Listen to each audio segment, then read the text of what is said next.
வாசப்பெருமாள் திருக்கோயில். இக்கோயிலில் மூலவராக வைகுண்ட வாசரும் உற்சவராக பக்தவச்சலரும் தாயாராக கனகவள்ளி அம்பாளும் வீற்றிருக்கிறார்கள். இக்கோயிலின் கோபுரம் மொட்டை கோபுரமாக உள்ளது. கிபி 12ஆம் நூற்றாண்டில் குலோத்துங்க சோழனால் கட்டப்பட்ட கோயிலாகும். நுழைவாசலில் நுழைந்தால் கொடிமரமும் இடதுபுறம் 2 வில்வ மரங்களும் ஒரு வேப்ப மரமும் இணைந்து காணப்படுகிறது.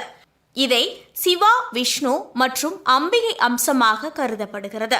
இதனால் இதை பார்வதி சுயம்வரம் விருட்சம் என்று பெயர்.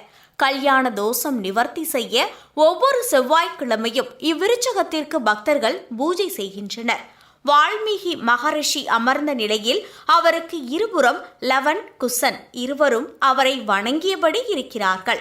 இங்கு சீதை கற்பகவதியாக அமர்ந்த நிலையில் காட்சி தருகிறார். இங்கு வால்மீகி வசித்ததற்கான அடையாளமாக புற்று ஒன்று உள்ளே இருக்கிறது.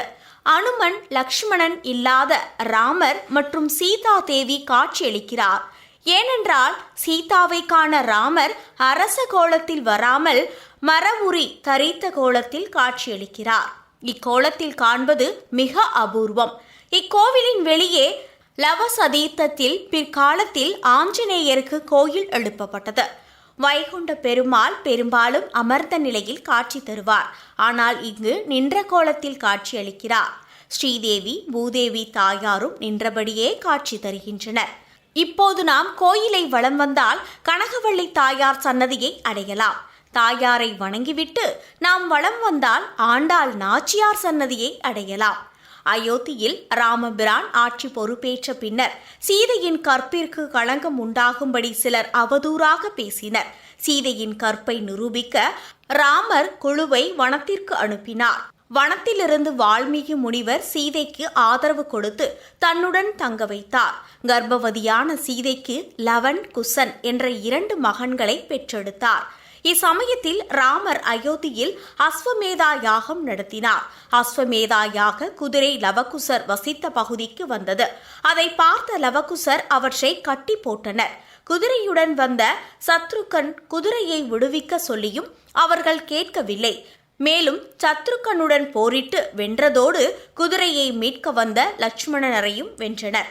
இதையறிந்த ராமன் வனத்திற்கு ஒரு ஒற்றனை அனுப்பி சீதையையும் வால்மீகியையும் அழைத்து வரும்படி செய்தார்.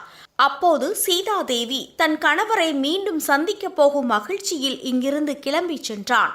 இதனிடையே வால்மீகி மகரிஷி லவகுசர்களிடம் ராமனே அவர்களது தந்தை என்பதையும் அவர்களது அன்னையே சீதை என்பதையும் எந்த சூழ்நிலையும் சீதாதேவியை ராமபிரான் காட்டிற்கு அனுப்பினார் என்பதையும் விளக்கினார்.